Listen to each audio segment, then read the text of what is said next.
Madame, Monsieur, cher Villebonnet, nous abordons aujourd'hui déjà la 5e semaine de confinement en ce 14 avril. 14 avril, hier soir, le président de la République s'est adressé à chacune et chacun de nous pour nous donner enfin, vais-je dire, une perspective. La perspective du 11 mai, qui serait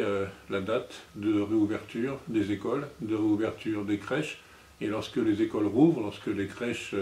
sont à nouveau en service, cela signifie bien entendu, en tout cas nous l'espérons tous, une reprise progressive de l'activité professionnelle pour chacune et chacun de vous, une activité progressive de la vie sociale pour chacune et chacun de vous.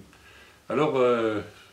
cette reprise économique, nous savons tous malheureusement qu'elle se fera sans doute dans des conditions extrêmement dégradées. Le chômage partiel aura fait des dégâts, beaucoup d'artisans, de commerçants ne pourront pas ouvrir à cette date et peut-être certains d'entre vous, le moins possible, je l'espère en tout cas, seront touchés par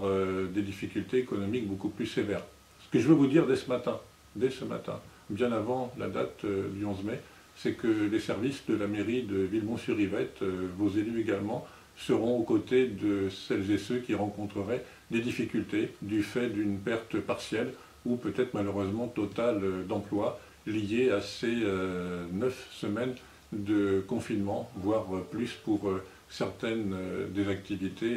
telles qu'elles ont été annoncées. Pendant ces 4 prochaines semaines qui nous sont annoncées, je veux vous redire que l'ensemble des services municipaux reste à votre écoute, reste à votre service, soit par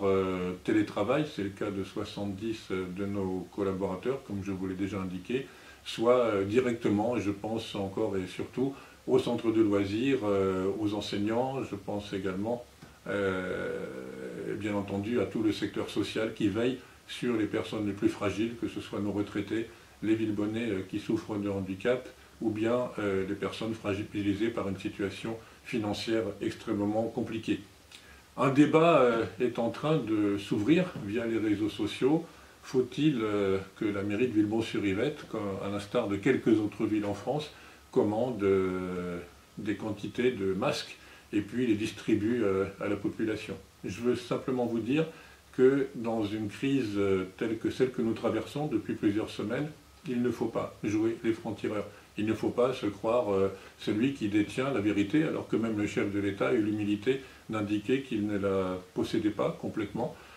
Il faut tout simplement attendre que les scientifiques, que les médecins, que l'Organisation mondiale de la santé, que l'Agence régionale de santé, que tous les relais de la médecine nous disent quelle est la conduite à tenir. Et aujourd'hui, la conduite à tenir n'est pas de distribuer des masques à tout le monde. D'autant que ces masques ne sont pas tous adaptés aux situations que nous rencontrons. Donc ce n'est pas le parti que nous prendrons. Lorsque nous aurons des consignes claires et fondées de la part des services de l'État, nous prendrons au niveau de la commune comme au niveau de l'intercommunalité, du département, tous nos partenaires, nous prendrons les mesures qu'il faut, nous achèterons les produits, les quantités qu'il faut pour en fournir à celles et ceux qui en seront destinataires. Mais nous ne le ferons pas tout seuls, nous ne le ferons pas, si vous me passez l'expression, en franc-tireur, parce que ce serait sans doute porter atteinte au principe de confinement, aux gestes de précaution que je vous invite surtout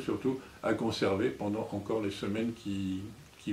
s'annoncent devant nous. Alors, cher Villebonnet, je vous dis comme lors de ma dernière intervention, tenez bon